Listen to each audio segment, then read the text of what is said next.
വിദ്യ എന്ന് പറയുന്ന ഒരു പെൺകുട്ടി ശരിക്കും പറഞ്ഞാൽ വിദ്യ ഒരു ദിവസം കാണാതാവുകയായിരുന്നു. ഒരു പിടിയുമില്ല. നാട്ടുകാരും വീട്ടുകാരും ഒക്കെ അന്വേഷിക്കാൻ വന്നിട്ട് പരമാവധി അന്വേഷിച്ചിട്ടും വിദ്യയുടെ ഒരു തുമ്പ് പോലുമില്ല. അങ്ങനെ മിസ്സിംഗ് കേസിനാണ് ആദ്യമായിട്ട് പോലീസ് കേസെടുക്കുന്നത്. ഒരു ചലനമില്ലാതെ അങ്ങനെ കിടക്കുമ്പോഴാണ് ആ അന്വേഷണ ഉദ്യോഗസ്ഥൻ ചാർജ് എടുക്കുന്നത്. ജോൺസൺ എന്ന് പറയുന്ന മിടുക്കനെ അന്വേഷണ ഉദ്യോഗസ്ഥൻ ചാർജ് എടുക്കുന്നു. പുഷ്പം പോലെ ആ കേസ് തെളിയിക്കുകയാണ്. ദിവ്യയ്ക്ക് എന്ത് സംഭവിച്ചു, ദിവ്യ ആരാണ് കൊന്നത് എന്നുള്ള ഞെട്ടിക്കുന്ന സംഭവമാണ് ഇന്ന് നമ്മോടൊപ്പം ഉള്ള DSP ജോൺ സാർ പറയുന്നത്. എങ്ങനെയാണ് സാറേ ഇന്ന് തുടക്കം എന്ന് പറയാമല്ലോ? ഞാൻ 2022 district crime branch Thiruvananthapuram rural DSP ആയിട്ട് ചുമതലയേറ്റു. അപ്പോൾ പെൻഡിങ് ഫയൽ പരിശോധിച്ചപ്പോഴാണ് 2011 മാറനല്ലൂർ പോലീസ് സ്റ്റേഷനിൽ രജിസ്റ്റർ ചെയ്ത ഒരു മിസ്സിംഗ് കേസ് ശ്രദ്ധയിൽപ്പെട്ടത്. ആ കേസിലെന്ന് പറഞ്ഞിട്ടുണ്ടെങ്കിൽ 23 വയസ്സുള്ള ഒരു ദിവ്യ എന്നും വിളിക്കും, ഒരു പെൺകുട്ടിയും അവൾക്ക് ഒരു കുഞ്ഞുണ്ട് 2.5 വയസ്സുള്ളൊരു ഗൗരി. ഈ രണ്ടുപേരെയും 2011 മിസ്സിംഗ് ആയിരുന്നു. വീട്ടിൽ നിന്നും ഇവർ പോയതാണ്. ഇവളുടെ ഒരു പരിചയക്കാരനായിട്ടുള്ള ഒരു മാഹിൻ കണ്ണ് എന്ന് പറയുന്ന ഒരാൾ വന്നു അവരെ കൂട്ടിക്കൊണ്ടുപോയതിന് ശേഷം പിന്നെ ഇവരെക്കുറിച്ച് യാതൊരു വിധമായിട്ടുള്ള വിവരമില്ല. അങ്ങനെ മിസ്സിങ്ങിന് കേസ് രജിസ്റ്റർ ചെയ്തു. മാറനല്ലൂർ SI അന്വേഷിച്ചു. അത് കഴിഞ്ഞ് മാറനല്ലൂർ CA അന്വേഷിച്ചു.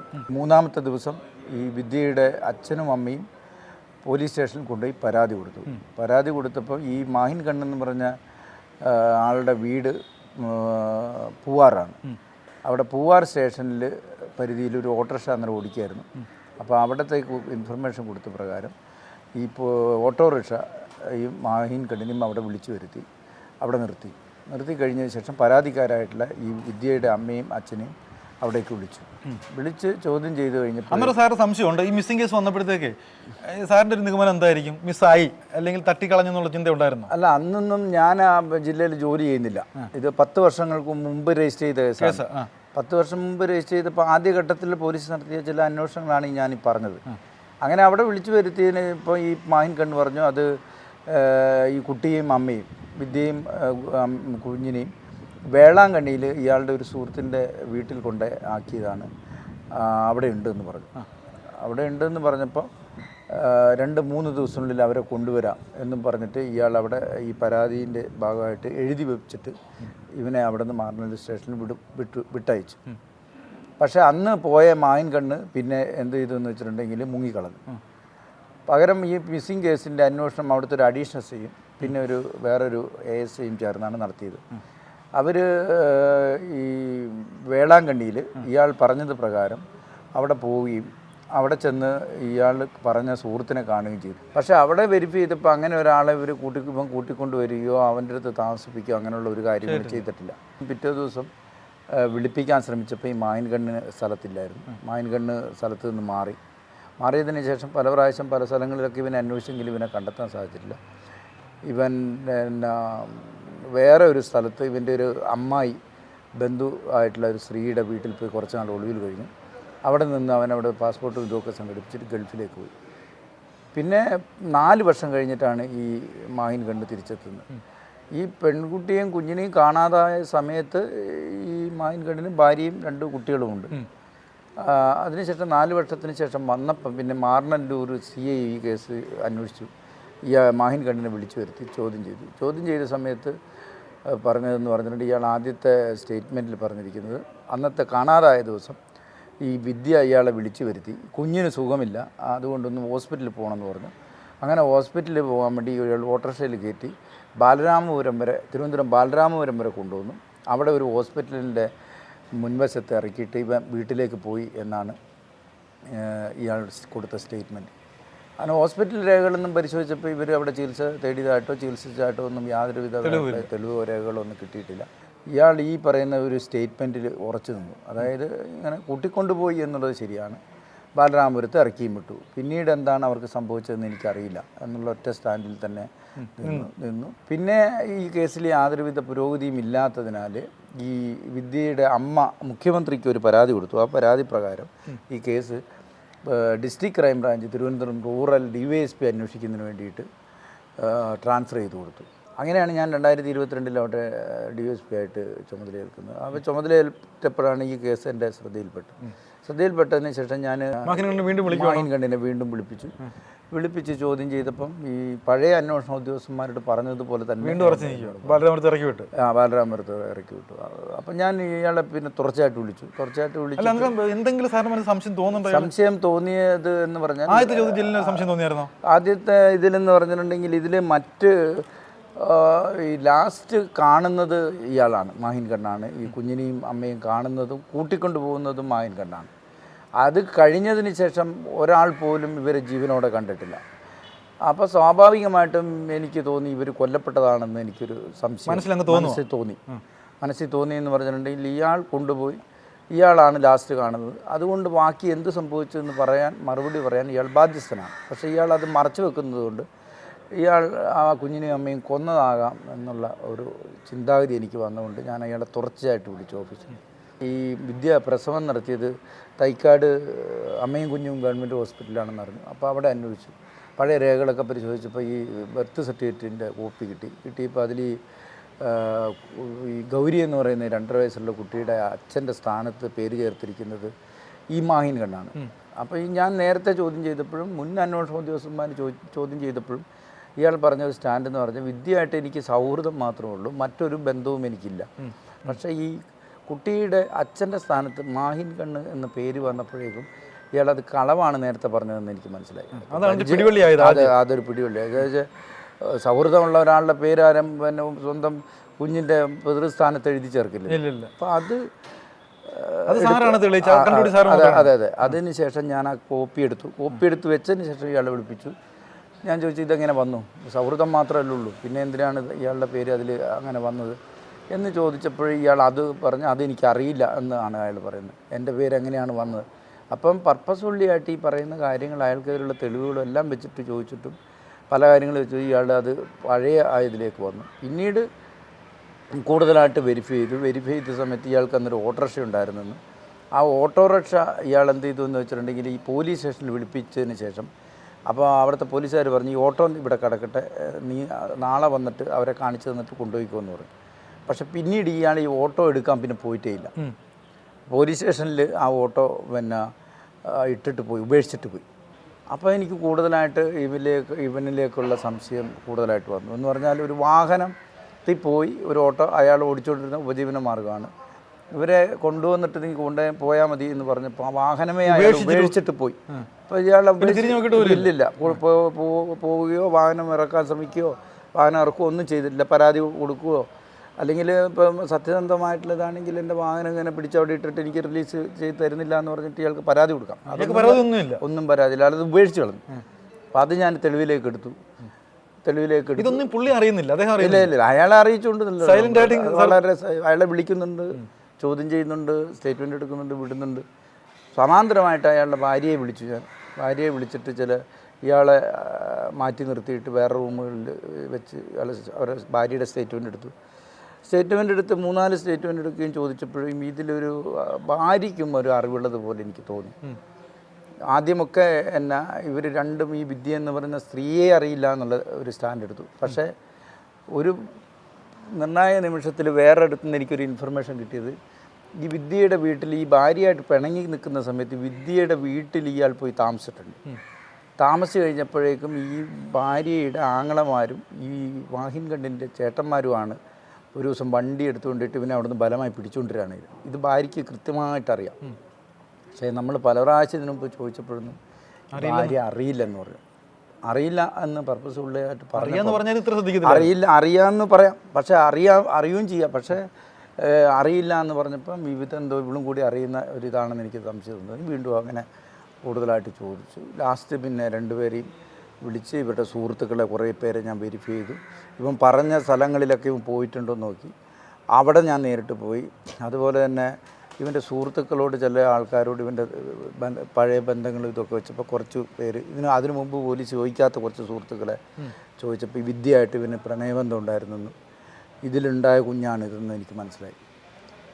അങ്ങനെ വീണ്ടും ഇവനെ വിളിച്ചു ഒരു ദിവസം രാവിലെ തൊട്ട് വൈകുന്നേരം വരെ ചോദിച്ചപ്പം അവസാനം എല്ലാ സ്റ്റേറ്റ്മെൻറ്റുകളും ക്രോഡീകരിച്ച് ഇവനെതിരെയുള്ള വൈകുന്നേരം ചോദ്യം ചെയ്യുന്നു പറഞ്ഞല്ലോ, ഈ മാനസികമായിട്ടുള്ള അതിനെ തകർക്കുക എന്നുള്ള ഉദ്ദേശത്തിലാണ് അങ്ങനെ മാനസികമായിട്ട് തകർക്കുക എന്ന് പറഞ്ഞിട്ടുണ്ടെങ്കിൽ ഇവർ വളരെ കോൺഫിഡൻസിൽ വരുന്ന കുറ്റവാളികളുണ്ടല്ലോ. അപ്പോൾ അവർ രാവിലെ തൊട്ട് വൈകുന്നേരം അവർക്കെതിരായിട്ടുള്ള തെളിവുകൾ വെച്ച് ചോദിക്കുമ്പോൾ സ്വാഭാവികമായിട്ടും അവർ കുറേ കഴിയുമ്പോൾ പിടിച്ചു നിൽക്കാൻ പറ്റാത്തൊരു ഘട്ടം വരും. അപ്പോൾ സാർ ചോദിച്ചുകൊണ്ടിരിക്കുകയാണ്. അങ്ങനെ ചോദിച്ച് വൈകുന്നേരം ആയപ്പോഴേക്കും ഈ പറയുന്ന ബ്രേക്കായി. അപ്പോഴാണ് പറഞ്ഞത് ഇത് ഇങ്ങനെ ഒരു ദിവസം സമ്മതിച്ചു എന്ന് പറഞ്ഞിട്ടുണ്ടെങ്കിൽ ഈ ഭാര്യ ഈ പെൺകുട്ടിയായിട്ടുള്ള ബന്ധം വീട്ടിൽ നേരത്തെ അറിഞ്ഞാണ്. പിന്നെ ഇവിടെ ഇടയ്ക്കിടയ്ക്ക് ഇവനെ ഫോൺ വിളിച്ചിട്ട് ഞാൻ അങ്ങോട്ട് വരുന്നു താമസിക്കുന്നു എന്ന് പറയുന്നുണ്ടെന്ന് പറയുന്നു. അങ്ങനെ പിന്നെ പറ്റാത്ത സാഹചര്യം വന്നപ്പോൾ ഈ ഭാര്യ പറഞ്ഞു ഇനി അവൾ ഇല്ലാണ്ടായിട്ട് നീ വീട്ടിൽ വന്നാൽ മതി എന്ന് ഭർത്താവിനോട് പറഞ്ഞു. അങ്ങനെയാണ് ഈ ഓട്ടോ എടുത്ത് അവിടെ പോയിട്ട് ഈ കുഞ്ഞിനെയും ദിവ്യനെയും കൂട്ടിക്കൊണ്ട് പിന്നെ വന്നു. അപ്പോൾ പറഞ്ഞ് മനസ്സിലാക്കിയിട്ട് ഈ ബന്ധം എന്നുള്ള രീതിയിൽ കൊണ്ടുവന്നപ്പം അവൾ സമ്മതിച്ചില്ല. അങ്ങനെ വീണ്ടും ഓട്ടോറിക്ഷ വിട്ടു. അപ്പോൾ രാത്രിയായപ്പോൾ ഈ പൂവാർ ഭാഗം ഇവൻ്റെ വീടും അവിടെ നിന്ന് ഒരു കുറച്ച് കിലോമീറ്റർ പോയി കഴിഞ്ഞിട്ട് പിന്നെ തമിഴ്നാട് ബോർഡറാണ്. അത് തേങ്ങാപ്പട്ടണത്താണ് ഈ ഭാര്യയുടെ വീട്. തേങ്ങാപ്പട്ടണം തമിഴ്നാട്. അവിടെ ആളില്ലാത്തുറ എന്ന് പറയുന്ന ഒരു കടൽ തീരമുണ്ട്. വൈകുന്നേരം സന്ധ്യയായി കഴിഞ്ഞാൽ ഒരു മനുഷ്യനുണ്ടാവില്ല. അവിടെ കൊണ്ടുപോയി പിന്നെ രാത്രിയിൽ ഒരു 8 മണിയോടുകൂടി 8-8:30 മണിയോടുകൂടിയാണ് തോന്നുന്നു, കൃത്യസമയം ഞാൻ ഓർക്കുന്നില്ല. ഇപ്പോൾ ആ സമയത്ത് കൊണ്ടുപോയി അവിടെ നിന്ന് ഇങ്ങനെ സംസാരിച്ച് ഇവന് തിരിച്ചു പോകണമെന്ന് പറഞ്ഞു. ഇവളോട് ഇവൻ ആവശ്യപ്പെട്ട് ഇനി ഈ ബന്ധം പറ്റില്ല എന്നുള്ള രീതിയിൽ സംസാരിച്ചു. അവളെ വേണ്ട, അവൾ വേണ്ട, ഒഴിവാക്കി തിരിച്ചു വന്നാൽ മതി എന്ന് പറഞ്ഞു. പക്ഷെ അവൾ അതിന് തയ്യാറല്ല. എന്നുവെച്ചാൽ അവനിൽ ജനിച്ച കുഞ്ഞാണിത്. മറ്റു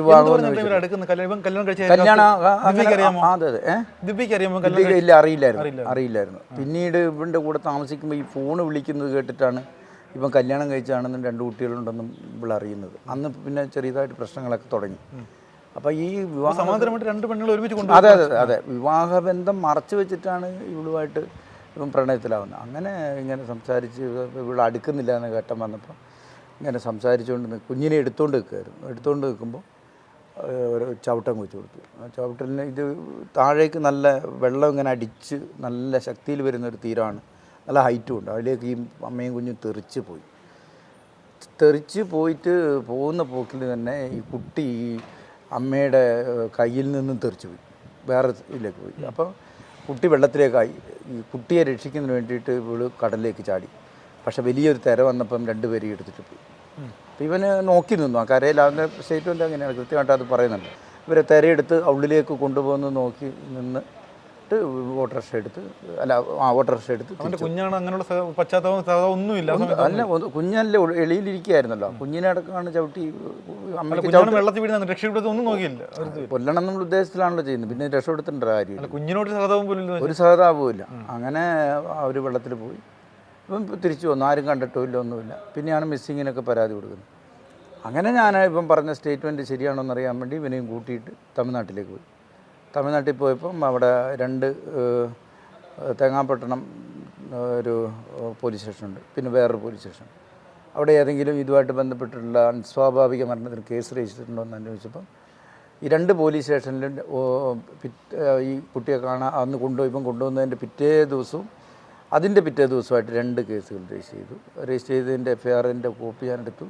നോക്കുമ്പോൾ അജ്ഞാതമായിട്ടുള്ളത് അപ്പോൾ ആ ഫോട്ടോസ് അവർ അന്ന് സൂക്ഷിച്ചിട്ട് നോക്കുമ്പോൾ കൃത്യമായിട്ട് ഈ പെൺകുട്ടിയാണ്. അത് പിന്നെ ഡീകമ്പോസ്ഡ് ഒന്നും ആയില്ല. പിറ്റേ ദിവസം തന്നെ ബോഡി ഇപ്പോൾ പെൺകുട്ടിയുടെ ബോഡി കടൽ അടിഞ്ഞിരുന്നു.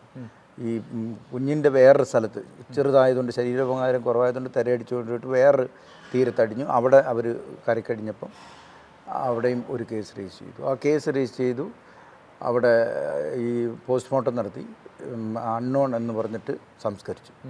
പക്ഷേ ഇവർ ഈ 2 കേസിലും പോസ്റ്റ്മോർട്ടം നടത്തിയത് ഒരൊറ്റ ഡോക്ടറാണ്. അപ്പോൾ അടുപ്പിച്ച് ഈ ചെറിയൊരു കുട്ടിയും ഈ യുവതിയെയും മരിച്ച നിലയിൽ കണ്ടപ്പോൾ ഈ ഡോക്ടർക്ക് ഒരു സംശയം ബലമായിട്ടുണ്ടായിരുന്നു. ഇത് അമ്മയും കുഞ്ഞുമാണോ, അമ്മയും കുഞ്ഞും ആവാനാണ് സാധ്യത. 2 പേരും ഒന്നിച്ച് കടൽ ചാട്ടി സൂയിസൈഡിന് ശ്രമിച്ചപ്പം കുഞ്ഞ് ഒഴുക്കിൽപ്പെട്ട് വേറെ സ്ഥലത്തേക്കും അമ്മ വേറൊരു ദിശയിലേക്കും പോയതാണെന്ന് അയാൾക്ക് ഇതുകൊണ്ട് 2ഉം കൂടി ബന്ധമുണ്ടെന്ന് പറയുമ്പോൾ DNA ഇതെടുത്തിട്ട് ആശാരിപ്പള്ളം മെഡിക്കൽ കോളേജിലേക്ക് അയച്ചിരുന്നു. അപ്പോൾ നോക്കുമ്പോൾ അതിൻ്റെ റിസൾട്ടൊക്കെ അവിടെ തന്നെ സൂക്ഷിച്ചിരുന്നു. അമ്മയും കുഞ്ഞും ഇത് തന്നെയാണ് റിലേഷൻഷിപ്പ് ഇതായി. പിന്നെ ഇവനെ കൂടുതലായിട്ട് ചോദ്യം ചെയ്തപ്പം ഒന്നും പറയാൻ പറ്റില്ല. അതെല്ലാം എല്ലാം ഈ കേസിലേക്ക് നമ്മൾ ഹാജരാക്കി. ഇവളെ കൂടുതൽ ചോദ്യം ചെയ്തപ്പം ആണ് ഇവൾക്കിത് കൃത്യമായിട്ട് അറിയാമെന്നുള്ളതും ഈ പിറ്റേ ദിവസം പിറ്റേ ദിവസം ഈ ന്യൂസ് വന്ന തമിഴ് പത്രം എന്ന് ഇവൻ പോയി ഇങ്ങനെ ചെയ്തു എന്ന് പറഞ്ഞിട്ട് പോലും ഇവൾ വിശ്വസിച്ചിട്ടില്ല, ഇവന് വിശ്വാസമില്ലായിരുന്നു.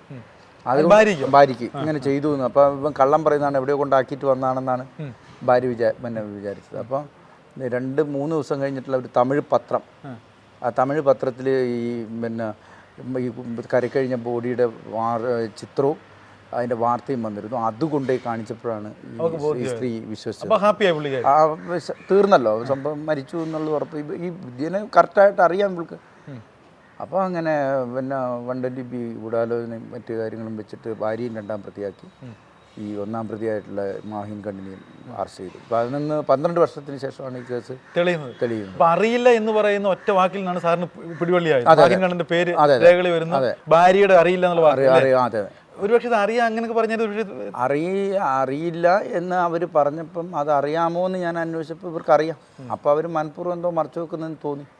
അറിയാവുന്ന ഒരാളെ അറിയില്ല എന്ന് പറയുമ്പോൾ അതിനൊരു കാരണം വേണമല്ലോ. അതാണ് സാറിന് മനസ്സിൽ ഏറ്റവും ഫോൺ ചെയ്തത്. അതെ അറിയില്ല. അപ്പം ഞാൻ വേറെ ഭാഗത്തൂടെ അന്വേഷിച്ചപ്പോഴാണ് ഇതിനു മുമ്പ് അവിടെ പ്രശ്നങ്ങളുണ്ടായ സമയത്ത് ഇവളുടെ ആങ്ങളമാർ അടക്കം പോയിട്ടാണ് ഇവനെ കൂട്ടിക്കൊണ്ടുവരുന്നത്. അപ്പോൾ അങ്ങനെ ഒരു ഇഷ്യൂ ഉണ്ടായിട്ട് പോലും ഭാര്യ അറിഞ്ഞില്ല എന്ന് പറഞ്ഞാൽ അവൾ മനഃപൂർവ്വം അതിൽ നമ്മളോട് എന്തോ മറച്ചു വെക്കുന്നു എന്ന് എനിക്ക് മനസ്സിലായി. അതാണ് പിന്നെ ആ ഇതിൽ വെച്ച് ചോദ്യം ചെയ്ത്, ആ ഒരു സംഭവം ഇൻസിഡൻറ്റിൽ വെച്ച് ചോദ്യം ചെയ്തു അവളെ. അന്നേരം നിനക്ക് അറിയില്ലായിരുന്നു വെച്ചപ്പോൾ അവൾക്ക് പിന്നെ ഉത്തരം പറയാനില്ലായിരുന്നു. അന്വേഷണ ഉദ്യോഗസ്ഥനുണ്ട്, ഏത് പൊന്നുവനും തപ്പിയകത്തിടും അല്ലേ? അത് അന്വേഷണത്തിൻ്റെ പുറകെ പോയാൽ എല്ലാം തെളിയണമെന്നില്ലെങ്കിലും ഒരു 90% കേസുകൾ തെളിയിക്കാൻ കഴിയും. പക്ഷേ നമ്മളതിൻ്റെ കൂടെ ആത്മാർത്ഥമായിട്ടും സമയം എടുത്തും പിന്നെ മെനക്കെട്ടും നടക്കണം.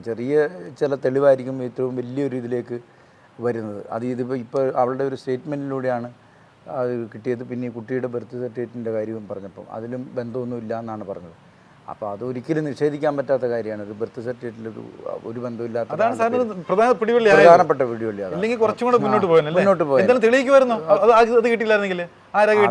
അതില്ലായിരുന്നുവെങ്കിലും ഞാനത് തെളിയിക്കുമായിരുന്നു. എന്ന് പറഞ്ഞാൽ അങ്ങനെയല്ല, ഇവന് തമിഴ്നാട് കണക്ഷൻ ഉള്ളത് കൊണ്ട് എനിക്ക് ആദ്യം തൊട്ട് ഈ കുട്ടിയും അമ്മയും കുഞ്ഞും കൊല്ലപ്പെട്ടു എന്ന് എനിക്ക് ബോധ്യമുണ്ടായിരുന്നു. ഞാനതൊന്ന് റൂറൽ SP മാഡം ശില്പ മാഡം തന്നെയായിരുന്നു. മാഡത്തോട് ഞാൻ പറഞ്ഞത് കൊലപാതകം മർഡർ തന്നെയാണ്. ഈ തേങ്ങാപ്പട്ടണവും ആ ഭാഗമൊക്കെ ഇയാവിന് നല്ല പരിചയമുണ്ട്. അവിടെ ഈ വിജനമായ സ്ഥലങ്ങളുമുണ്ട്. അപ്പോൾ ഇവൻ്റെ ഈ തറവാട് വീടിൻ്റെ അവിടെയൊക്കെ വിജനമായ തെങ്ങും തോപ്പുകളുണ്ട്. ആദ്യം ഞാൻ വിചാരിച്ചു അവിടെ എവിടെയെങ്കിലും കൊന്നിട്ട് കുഴിച്ചിട്ട് വന്നിട്ടാണോ എന്ന്. പക്ഷേ പിന്നീടാണ് ഇത് മനസ്സിലായത്. അപ്പോൾ ആ ഒരു ഭാഗം കേന്ദ്രീകരിച്ച് എന്തായാലും ഞാൻ അന്വേഷണം നടത്തിയാണ്. അവിടെ അപ്പോൾ ഇതാണ് മനസ്സിലായല്ലോ. അപ്പോൾ ഏത് കുറ്റകൃത്യം ചെയ്താലും രക്ഷപ്പെടാ എന്നുള്ള ഒരു വിചാരം വേണ്ട. ഇതുപോലുള്ള അന്വേഷണ ഉദ്യോഗസ്ഥനുണ്ടെങ്കിൽ പൊക്കിയിരിക്കും. എന്തായാലും ഈ എപ്പിസോഡ് എല്ലാ പ്രേക്ഷകർക്കും ഇഷ്ടമായെന്ന് വിചാരിക്കുന്നു. ഇനി മറ്റൊരു അറിയാ കഥയുടെ ഞെട്ടിപ്പിക്കുന്ന പിന്നാമ്പുറ കഥയുമായി വീണ്ടും ഞാനെത്തും. അതുവരെ എല്ലാ പ്രേക്ഷകർക്കും